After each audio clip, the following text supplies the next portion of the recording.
प्यारे दोस्तों, आज हम आपको एक बहुत ही इब्रतनाक वाकया सुनाने वाले हैं। एक हाफिज कुरान लड़की को सोने रखने पर अल्लाह का दर्दनाक अजाब क्यों आया? आखिर उस लड़की से क्या गलती हो रही थी कि उसे इतनी दर्दनाक अजाब का सामना करना पड़ा? प्यारे दोस्तों, इस सबक अमोज वाकया को हमारे साथ आखिर तक देखिएगा, क्योंकि शायद आपसे भी यह गलती हो रही हो। आज का वाकया मैं आपको नामी मस्जिद के इमाम साहब की जुबानी सुनाऊंगा। कहते हैं यह असर के बाद का वक्त था और इस वक्त गर्मी बेइंतहा की थी। बहुत हब्स फैला हुआ था और घर से बाहर कदम रखने को भी दिल नहीं करता था। मस्जिद में असर की नमाज के लिए आने वाले लोगों की तादाद बहुत कम थी। नमाज के बाद जैसे ही लोग अपने घरों को रवाना हुए तो मैं मस्जिद में ही एक तरफ पंखा लगाकर लेट गया। मैंने सोचा कुछ देर आराम कर लेता हूं, लेकिन तभी मोहल्ले का एक आदमी जमील मेरे पास चला आया और बड़े गमगीन लहजे में कहने लगा, मौलवी साहब, मेरी बीवी इंतकाल कर गई है, उसकी नमाज जनाजा अदा करनी है, आप जनाजा पढ़ा देंगे। मैंने उसकी बात सुनकर सबसे पहले तो उसके साथ अफसोस का इजहार किया और उसे कहा, मुझे तुम्हारी जवान जहान बीवी की इस तरह मौत का बहुत दुख हुआ। अल्लाह उसकी मगफिरत फरमाए। जनाजे का वक्त क्या मुकर्रर किया है?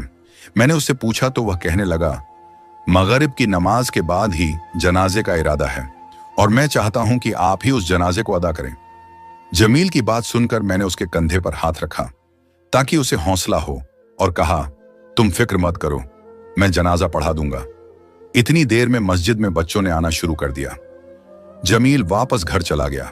मुझे उसकी बीवी का वफात का बहुत अफसोस हुआ, क्योंकि जमील की उम्र अभी मुश्किल से 30 बरस थी और उसकी बीवी तकरीबन 23 या 25 बरस की होगी। 2 छोटे छोटे बच्चे थे। मैं उन बच्चों के लिए अफसुर्दा हो गया जिनकी मां इतनी कम उम्र में उन्हें छोड़कर चली गई। मैंने पढ़ने वाले बच्चों को जल्दी छुट्टी दे दी और मगरिब की नमाज अदा करने के बाद मैं मस्जिद से निकल आया और अपनी जगह पर एक लड़के को मस्जिद में बिठा दिया और उसे कहा, तुम कुछ देर यहीं पर रुको, मैं एक जनाजा पढ़ा कर आता हूं। हमारे इलाके में ही एक कब्रिस्तान था जिसके बाहर जनाजा गाह बनी हुई थी। मैं जब वहां पर पहुंचा तो काफी तादाद में लोग वहां मौजूद थे। मेरे पहुंचने के कुछ देर के बाद जनाजा पढ़ा दिया गया और अब दफनाने का वक्त करीब आ गया। कुछ लोग तो जनाजा पढ़ते ही निकल गए, जबकि कुछ करीबी लोग जमील के साथ ही तदफीन के लिए मौजूद थे। क्योंकि मैं खुद जमील के लिए बहुत ज्यादा उदास था, परेशान था, इसीलिए उसे हौसला देने की खातिर मैं भी उसके पास ही मौजूद रहा। कब्र पहले ही खोदी जा चुकी थी और उस वक्त मैयत को कब्र में उतारा जा रहा था। लेकिन जैसे ही कब्र में मैयत को उतारते तो एकदम से ऐसा लगता जैसे कब्र तंग होने लगी हो और कब्र में से अजीब सी आवाजें आ रही हों और कब्र के अंदर सांप और बिच्छू एक बड़ी तादाद में दिखाई देने लगे, जिनकी फनकार में एक अजीब सा खौफ महसूस होता और वह सांप और बिच्छू मैयत को डसने लगते, काटने लगते। यह मंजर और ये आवाजें सुनकर वहां पर मौजूद लोग खौफजदा सा हो गए। उनमें से कुछ तो अस्तगफार करते हुए वहां से भाग निकले, जबकि अब्दुल जमील भी परेशान नजरों से कभी मैयत की तरफ देखता, कभी कब्र की तरफ देखता। वह खुद इस वक्त बदहवास था। मैं खुद भी हैरान और परेशान था। आज तक ऐसा कोई भी वाकया मेरी नजरों के सामने नहीं गुजरा था और ना ही मैंने कभी ऐसी कोई बात सुनी थी। उस वक्त अंधेरा फैल चुका था और कब्रिस्तान का माहौल भी बड़ा ही पुरसुरा हो चुका था। मेरे अपने रोंगटे खड़े हो चुके थे, लेकिन मैंने अपनी तस्बीह को जारी रखा और वृद्ध करता रहा। अब जमील बेहद परेशान हो चुका था और सोच में मुब्तला था। आखिर ऐसा हो क्या गया? यहां तक कि गोरख ने भी वहां पर रुकना मुनासिब नहीं समझा। वह भी वहां से जाना चाहता था, लेकिन फिर मैंने और जमील ने उससे दरख्वास्त की वह दूसरी कब्र खोद दे ताकि मैयत को वहां दफनाया जा सके। यूं तो सब लोग चले गए। वहां पर अब सिर्फ जमील और गोरख ही मौजूद थे। तभी तो गोरख खौफजदा था। पहले तो उसने मना किया, लेकिन हमारी मिन्नत समाजत करने पर वह मान गया और उसने दूसरी कब्र खोदना शुरू कर दी। उस कब्र को खोदने के बाद उसने हमें मैयत वहां लाने का कहा और खुद एक तरफ खड़ा हो गया। मैं और जमील मैयत को लेकर दूसरी कब्र के पास पहुंचे और उसे कब्र में उतारने लगे। लेकिन यह क्या, इस कब्र में भी एकदम से एक बड़ी तादाद में सांप और बिच्छू दिखाई देने लगे और कब्र के अंदर से चीख की आवाज बुलंद होने लगी। जबकि गोरख ने इस मंजर को देखा तो वह भी खौफजदा होकर कब्रिस्तान छोड़ गया। इस वक्त कब्रिस्तान में सिर्फ मैं और जमील थे। जमील की आंखों में आंसू थे, चेहरे पर खौफ था और होंठ कप कपा रहे थे। तभी जमील कहने लगा, मौलवी साहब, ये क्या माजरा है? मेरी अहलिया को जब दफन करने लगते हैं तो कब्र इतनी तंग क्यों पड़ने लग जाती है? सांप और बिच्छू नजर आने लगते हैं। आप बताएं, आखिर यह सब क्या है? मैं क्या करूं? जमील की परेशान आवाज सुनकर मैंने उसे हौसला दिया और कहा, आओ हम दोनों एक बार फिर से कोशिश करते हैं और मिलकर इसको दफन करते हैं। मुझे उम्मीद है अब ऐसा कुछ नहीं होगा जब हम मैयत को कब्र में उतारने लगे, लेकिन अब की बार भी वही सब कुछ दोहराया गया। मैं पसीने में भीग गया। एक मस्जिद का इमाम होते हुए अल्लाह के कहर का मुझे बखूबी अंदाजा था और मैं जानता था यकीनन यह अल्लाह की तरफ से किसी गजब का इशारा है। यकीनन यह औरत किसी ऐसे काम में मशगूल रही है जिसकी वजह से इसके ऊपर यह शदीद अजाब आ रहा है। वह मुर्दा होने के बावजूद अपनी असल मंजिल को नहीं पहुंच रही। उसकी कब्र उसे कबूल नहीं कर रही।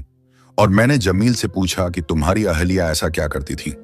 क्या उसने कभी कोई ऐसा काम किया हो, कोई ऐसा गुनाह किया हो जिसकी वजह से उस पर यह अजाब आया हो? मेरे उलझे हुए अंदाज को देखकर जमील रोने और कहने लगा, मौलवी साहब, मेरी अहलिया ने अपनी जिंदगी में एक ही गलत काम किया था और शायद यह उसी की सजा है। जमील का लहजा हारा हुआ था और उस वक्त दुख से भरपूर था। मैंने उसे हौसला देते हुए कहा, हिम्मत रखो और मुझे बताओ, आखिर क्या बात है? हमें मैयत को दफनाना है और जब तक तुम मुझे असल बात नहीं बताओगे यह काम नहीं होगा। वैसे भी सब लोग यहां से जा चुके हैं, अंधेरा बढ़ चुका है और ईशा का वक्त करीब आ गया है। तुम मुझे असल मामला बताओ ताकि मैयत को दफनाकर हम लोग भी यहां से रवाना हो सके। जमील भी जैसे सूरत हाल की नजाकत को समझ चुका था और तभी कहने लगा, मौलवी साहब, यह आज से 6 साल पहले की बात है, जब मैं और मेरी अहालिया किसी और इलाके में रहते थे। हम बेहद खुश थे। मेरी शादी को अभी साल ही हुए थे और मेरे घर सिर्फ एक बेटा ही था। मैं एक अच्छी नौकरी करता था। मुझे वहां से जो रकम हासिल होती उसमें हम दोनों, मियाँ बीवी और हमारे बच्चे का गुजारा हो रहा था। लेकिन मेरी बीवी को साजो सिंगार का बहुत शौक था। नए नए कपड़े पहनने का शौक था और जब भी वह किसी दूसरे की औरत को दे देखती कि उसने अच्छे कपड़े और जेवरात पहने हुए हैं तो उसके दिल में हसद और हसरत जागने लगती और वह अक्सर मुझे भी कहती, जमील, आप नौकरी के साथ कोई और काम भी करें, कोई और कारोबार भी करें। खाली इस नौकरी में क्या रखा है? हम कब तक यूं सिसक सिसक कर जिंदगी गुजारेंगे? कब तक यूं हम ख्वार होते रहेंगे? मुझे भी तो ख्वाहिश चाहिए। हम भी तो अपनी जिंदगी फुर्सत में गुजारना चाहते हैं और जिस चीज की मेरा दिल ख्वाहिश करता है मैं वह पूरी करना चाहती हूँ। अपनी अहलिया की बात सुनकर मैं उसे हमेशा हिम्मत देता और कहता, तुम फिक्र मत करो, बहुत जल्द मेरी तरक्की हो जाएगी, तनख्वाह भी बढ़ जाएगी, तो फिर हमारे काफी मसले हल हो जाएंगे। लेकिन मेरी बात सुनकर वह कहने लगती, सिर्फ तनख्वाह बढ़ने से कुछ नहीं होगा, फिर भी कितना फर्क पड़ जाएगा। आप साथ में कोई और भी काम करें, जैसे आपका दोस्त जो पहले यहाँ पर एक आम सी नौकरी करता था, जब से वह दुबई गया उसके के घर तो जैसे पैसा बरसने लगा। उसकी बीवी ने भर भर कर जेवर पहना होता है और उनके बच्चे भी शहर के महंगे स्कूल में पढ़ाई करने जाते हैं। उनके घर पर रोजाना अच्छे लजीज खाने बनते हैं। आप भी कुछ ऐसा करें। मेरी बीवी ललचाए हुए अंदाज में मुझे कहती तो मैं रोजाना उसकी इन बातों से तंग आकर इस बात को सोचने पर मजबूर हो गया कि मुझे भी अपनी बीवी बच्चों के सुकून के लिए बाहर चले जाना चाहिए। इसीलिए मैंने अपनी जमा पूंजी दांव पर लगा दी और अपने दोस्त के कहने पर एक एजेंट को पैसे दे दिए। लेकिन वह एजेंट फ्रॉड निकला और मेरे पैसे खा गया। मैं चूंकि नौकरी भी छोड़ चुका था, अब मेरे पास नौकरी का भी कोई आसरा नहीं था और जो जमा पूंजी थी वह भी खो चुका था। हमारे घर के हालात खराब होने लगे। अब साइमा दिन रात मुझे ताने देती और मैं उसके साथ झगड़ा करता और उसे कहता, तुमने मेरे साथ अच्छा नहीं किया। पहले अच्छी भली गुजर बसर हो रही थी, अब 2 वक्त की रोटी बड़ी मुश्किल के साथ खा रहे हैं, लेकिन तुम्हारी न शुक्र की बदौलत वह सब कुछ खत्म हो चुका है। तंग आकर मुझे जो कोई भी छोटी मोटी नौकरी मिलती या काम मिलता मैं वह कर लेता, लेकिन अब पहले जैसा ना तो सुकून था और ना ही घर में वैसी चहल पहल थी। साइमा ने भी घर के हालात को देखते हुए एक घर का काम पकड़ लिया। उस घर में 2 मियाँ बीवी ही रहते थे और उनके बच्चे भी नहीं थे। उस औरत के साथ कोई मसला था, उसे कोई बीमारी थी जिसकी वजह से वह ज्यादातर बेड रेस्ट पर ही रहती। इसलिए साइमा एक तो उस औरत की देखभाल करती और फिर साथ साथ उनके घर का काम भी करती, जिसके उसे अच्छे खासे पैसे मिल जाते थे। साइमा अक्सर घर पर आकर उनके बारे में बात करती और बताती, आज साहब ने अपनी बीवी के लिए 3,000 का सूट लिया है। और कभी आकर कहती, आज साहब ने अपनी बीवी के लिए सोने की अंगूठी तोहफे में दी है। मैं हैरान होकर उसकी बातें सुनता, क्योंकि वह औरत तो बीमार थी और साहब का काम तो अच्छा था। वह अपना कारोबार करते थे, जबकि साइमा कहती, जब भी मैं अपनी मालकिन को देखती हूं तो दिल में हसरत जागती है। उस औरत ने भर भर के दोनों हाथों में सोने की चूड़ियां पहन रखी होती हैं और इसके अलावा गले में चैन, कानों में टॉप्स और हाथों में 2-3 अंगूठियां तो मामूली बात है। सब कुछ सोने का है और मुझे देखो, मेरे पास तो एक छल्ला भी नहीं है। साइमा अक्सर हसद के साथ यह सब कहती और नाशुक्री करती और मैं अफसोस से उसकी तरफ देखता रह जाता। हमारे दिन गुजर रहे थे, लेकिन जो पहले वाली बात थी अब वह बाकी नहीं रही थी। कुछ मेरे और साइमा के दरमियान भी एक दरार सी आ गई थी। हम दोनों एक दूसरे से थोड़ा खींचे खींचे रहते थे, क्योंकि हालात बदलने के बाद मैं उसका कसूरवार साइमा को ठहराया था और साइमा मुझे अभी कुछ दिन ही गुजरे थे जब एक दिन साइमा की बेगम साहिबा का इंतकाल हो गया। उनके इंतकाल की खबर ने मुझे और साइमा को बेहद अफसुर्दा कर दिया था। इस वक्त साइमा उनके करीब ही मौजूद थी, जबकि उनका शौहर अपने काम पर गया हुआ था। साइमा ने ही उसे उनकी बेगम के इंतकाल की खबर सुनाई और इसके बाद साइमा उसकी तदफीन तक वहीं पर मौजूद रही और साइमा बड़ी परेशान भी थी। उसका काम जो छूट गया था और अब वह घर पर ही रहती थी। मैं उसे हौसला देता और यही कहता, तुम फिक्र मत करो, अल्लाह तुम्हारे लिए कोई और सबब लगा देगा। लेकिन मैं नहीं जानता था साइमा की परेशानी के पीछे कोई और वजह है, और जब मुझे इस वजह का पता चला तो मैं खुद भी बेहद गुस्सा हो गया। एक दिन अचानक जब मैं शाम के वक्त जल्दी घर आ गया, उस दिन मेरी तबीयत कुछ ठीक नहीं थी और उस वक्त साइमा को मेरी आमद के बारे में पता नहीं चला और अपने हाथों में सोने की चूड़ियां पकड़कर बड़ी हसरत से उन्हें देख रही थी। उन चूड़ियों को देखकर मैं एकदम हैरान रह गया और बेख्तियार साइमा से पूछा, यह चूड़ियां कहां से आई हैं? किसकी है? मेरी आवाज सुनकर वह बेहद घबरा गई और उसने उन चूड़ियों को एकदम उठाया और कहने लगी, अरे आप कब आए? मुझे देखकर वह घबरा गई थी, जबकि मैंने उसके सवाल को नजरअंदाज करते हुए उससे कहा कि चूड़ियां किसकी हैं, कहां से आई हैं मेरे लहजे में, और आंखों में शक था, जिसे देखकर साइमा घबरा गई और उसके हाथ पैर फूलने लगे। तभी एकदम वह बेख्तियार अपना चेहरा अपने हाथों में छुपाकर जोर जोर से रोने लगी और कहने लगी, जमील मुझ पर शक मत करें, मैं आपको सब कुछ सच सच बताती हूं। तभी साइमा ने कहना शुरू किया, मैं जिस घर में काम करती थी, बेगम साहिबा के पास इतना जेवर था और वह बहुत अपने हाथों में पहने भी रखती थी। मैं उनको अजीब सी हसरत से देखती थी। मेरे दिल में भी ख्वाहिश पैदा हुई कि मैं भी ऐसा जेवर पहनूं, अपने हाथों में इस तरह की चूड़ियां पहनूं, अंगूठियां पहनूं। उनकी चूड़ियां मुझे बहुत पसंद थी, इसलिए जब बेगम साहिबा का इंतकाल हुआ उस वक्त ना जाने मुझे क्या हो गया, शैतान मुझ पर हावी हो गया और मैंने बेगम साहिबा के हाथ से वह चूड़ियां उतार ली, क्योंकि मैं जानती थी साहब इस वक्त बहुत ज्यादा गमजदा होंगे और गम की हालत में उन्हें इस बात का बिल्कुल अंदाज नहीं होगा कि चूड़ियां गायब हैं। और वही हुआ। साहब ने इस बात को महसूस ही नहीं किया, क्योंकि बाकी जेवर तो वैसे ही मौजूद था, सिर्फ चूड़ियां ही तो गायब थीं। मैं पहले पहले तो डरती रही, लेकिन फिर बाद में मुतमिन हो गई थी, क्योंकि साहब को वाकई उन चूड़ियों के गुम हो जाने का कुछ पता नहीं चला था। वह तो बेगम साहिबा के गम से बाहर ही नहीं निकल रहे थे। लेकिन जमील, जब से मैं यह चूड़ियां घर पर लेकर आई हूं, ना जाने क्या बात है, एक बार भी उन्हें अपने हाथों में पहनकर नहीं देख सकी। मैं जब उन्हें अपने हाथों में पहनती हूं, बेइख्तियार बेगम साहिबा का चेहरा मेरी निगाहों के सामने आ जाता है और उनके हाथों में पहनी हुई यही चूड़ियां मुझे दिखाई देने लगती हैं। मैं घबरा जाती हूं और उन चूड़ियों को वापस रख देती हूं। रोज रात को ख्वाब में मुझे बेगम साहिबा दिखाई देती है और वह मुझसे गिला करती है, ये तूने ने मेरे साथ क्या किया? तूने एक मरती हुई औरत के साथ दगाबाजी की, उसके वजूद के साथ धोखा किया, उसके माल में खयानत की, और यह बात वह रोज मुझसे करती है और मैं डर कर उठकर बैठ जाती हूं। मैं बेहद घबराई हुई सी रहने लगी हूं। समझ नहीं आ रहा क्या करूं। यह चूड़ियां तो जैसे ही मेरे गले का फंदा बनकर रह गई हैं। साइमा ने बेबसी के आलम में रोते हुए जब मुझे यह सब कुछ बताया तो मैं उसे देखता रह गया। मुझे यकीन नहीं आ रहा था कि मेरी बीवी इतनी गलत हरकत करेगी और फिर मुझे वह बताएगी भी नहीं। मैं उसे क्या डांटता, क्या लड़ता, क्योंकि वह तो पहले ही पछतावे की आग में जल रही थी और एक मुसलसल अजाब में मुब्तला थी। तो मैंने यही कहा, अगर तुम्हें अपने किए पर कोई पछतावा है और तुम चाहती हो कि तुम्हारे दिल से यह पछतावा खत्म हो जाए, तो बेहतर यही है कि तुम बेगम साहिबा के घर जाओ और साहब को सारी सूरतें हाल के बारे में बताओ। यकीनन वह तुम्हें माफ कर देंगे।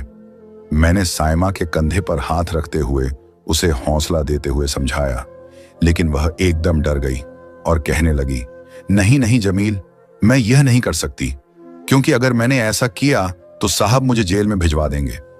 मैं जानती हूं साहब बहुत असूल प्रस्त है और वह किसी की भी छोटी से छोटी गलती को माफ नहीं करते, और बेगम साहिबा के जाने के बाद वैसे भी उनका दिल बेहद सख्त हो चुका है। मैं जानती हूं अगर मैंने उनके सामने अपने इस गुनाह का तरा किया तो वह यकीनन मेरी गलती को माफ नहीं करेंगे, बल्कि मुझे जेल भिजवा देंगे। और मैं कैसे जेल जाऊंगी, कैसे तुम लोगों के बगैर रहूंगी? यह कहते हुए साइमा मेरे हाथ थाम कर रोने लग गई और मैं बेबसी से उसे देखता रह गया। मुझे समझ नहीं आ रही थी कि मैं उसे कैसे तसल्ली दूं, इसे इस पछतावे की आग से कैसे निकालूं। इमाम साहब, उस दिन के बाद से साइमा, वह साइमा न थी, बल्कि आहिस्ता आहिस्ता वह मुरझा जा रही थी। उसका रंग जर्द पड़ता जा रहा था और आंखों के नीचे गहरे हल्के होते जा रहे थे। यूं लगता था जैसे उसे कोई संगीन बीमारी लाह हो गई हो। वह हमेशा खौफजदा हालत में रहती और बाज औकात तो ऐसे ख्वाब में देखती जैसे किसी चीज को देख रही हो और उसे डर रही हो। साइमा, जो पहले बहुत ही बनने संवरने की शौकीन थी, हाथों में भर भर कर चूड़ियां पहनती थी, अब तो चूड़ियों का नाम सुनकर खौफजदा हो जाती थी। उसने दोबारा कभी उन चूड़ियों को निकाल कर नहीं देखा था, बल्कि वह तो उनका नाम भी नहीं लेती थी। इसी हालत में हमारे घर एक बेटी ने जन्म लिया, लेकिन साइमा का दिल उस बेटी के साथ भी नहीं लग सका। वह अपने पछतावे और खौफ के साये में थी। अब तो उसे जीते जागते भी बेगम साहिबा दिखाई देने लगी थी और वह अक्सर उन्हें सामने देखकर चीखने चिल्लाने लगती और उस पर एक अजीब से दौरे की कैफियत आ जाती। मैं चाहता था मैं साहब के साथ बात करके उन्हें सारी सूरतें हाल बता दूं और साइमा के लिए माफी मांग लूं। शायद इस तरह साइमा की इस पछतावे की आग से निकल सके और उसकी हालत बेहतर हो जाए। इसीलिए मैं साइमा को बताए बगैर साहब के बंगले पर गया, लेकिन पता चला कि साहब 2 महीनों के लिए बाहर के मुल्क चले गए हैं। मैं बहुत मायूस हुआ, क्योंकि साइमा की हालत दिन ब दिन बदतर होती जा रही थी और उसकी चीख मेरा कलेजा चीर देती थी। मैं जानता था उसने लालच में आकर एक मरती हुई औरत के हाथों से चूड़ियां उतारने की बहुत बड़ी गलती की, लेकिन अब वह गलती उसके गले का फंदा बन चुकी थी। वह चूड़ियां अब भी हमारे घर की अलमारी में पड़ी हैं और साइमा उसी पछतावे की आग में दुनिया से चली गई। और अब सारी सूरतें हाल आपके सामने हैं। मैं उसकी नमाज जनाजा अदा करने के बाद उसे दफना रहा, लेकिन कब्र उसे कबूल करने से इनकार कर रही है और सांप और बिच्छू उसे डसने को बेकरार हैं। मौलवी साहब, अब आप ही बताएं, मैं क्या करूं? मैं कैसे यह सब बर्दाश्त करूं? यह कहकर जमील फिर से रोने लगा और मैं एकदम सटे के आलम में चला गया। मैं सोच भी नहीं सकता था एक औरत ऐसे गुनाह में मूलवश होकर इस तरह के अजाब में मुब्तला हो जाएगी। मैंने कुछ सोचकर जमील से कहा, तुम ऐसा करो, घर से वह चूड़ियां ले आओ, क्योंकि मुझे लगता है मैयत को दफनाने में इन चूड़ियों का किरदार बहुत अहम है।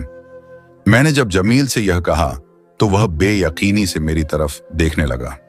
मौलवी साहब, चूड़ियों का किरदार दफनाने में क्या हो सकता है? आखिर आप कहना क्या चाहते हैं? जमील के लहजे में तस्वीर थी। तभी मैंने उसे कहा, तुम चूड़ियां तो लेकर आओ, फिर मैं तुम्हें बताऊंगा। मैं तब तक यहीं पर मौजूद हूं। मैंने उसे तसल्ली देते हुए घर भेजा और खुद तब तक इस्तगफार की तस्बीह पढ़ता रहा और साइमा की मगफिरत के लिए दुआ करता रहा। तभी 20 से 25 मिनट के बाद जमील कांपता हुआ वापस आया। उसके हाथ में वह चूड़ियां मौजूद थीं। वह चूड़ियां सोने की थीं, बेहद खूबसूरत चूड़ियां थीं, शायद जिन्हें देखकर हर औरत का दिल पिघल जाए और वह उसे पाने के लिए बेचैन हो जाए। साइमा की ख्वाहिश भी कुछ ऐसी थी, लेकिन उसने अपनी ख्वाहिश को पूरा करने के लिए गलत कदम उठाया और एक मरती हुई औरत के हाथ से चूड़ियां उतारकर हमेशा के लिए खुद को एक मुसलसल अजाब में मुब्तला कर लिया। तभी मैंने जमील से कहा, इन चूड़ियों को सायमा के कफन के ऊपर रखो और फिर मेरे साथ मैयत को दफन करो। मेरे कहने के मुताबिक जमील ने ऐसा ही किया। चूड़ियों को सायमा के कफन के अंदर रख दिया और फिर मेरे साथ मैयत को कब्र में उतारने लगा। अब की बार कब्र ने उसे कबूल कर लिया। सायमा को वह गुनाह उसने अपने दिल को खुश करने के लिए किया था, अब उसके साथ ही जा रहा था और ना जाने आगे उसके साथ क्या होने वाला था। और यह अल्लाह ताला का राज है, यह हम में से कोई भी नहीं जान सकता। मैंने और जमील ने सायमा को दफना दिया और कब्र की मट्टी बराबर करके हम लोग कब्रिस्तान से निकल आए। इस वक्त जमील बेहद अफसुर्दा था, क्योंकि उसे तो दोहरी परेशानी और दुख बर्दाश्त करना पड़ा।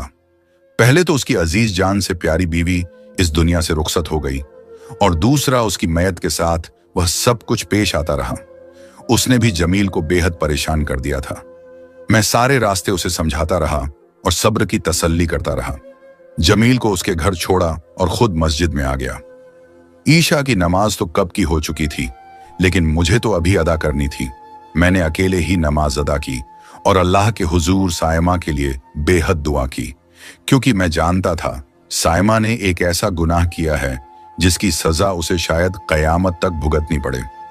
प्यारे दोस्तों, अगर आपको इस वीडियो से सबक हासिल हुए हैं तो सबसे पहले अपने फैमिली, दोस्तों, रिश्तेदारों में शेयर जरूर करें, क्योंकि उन्हें भी इबरत हासिल हो।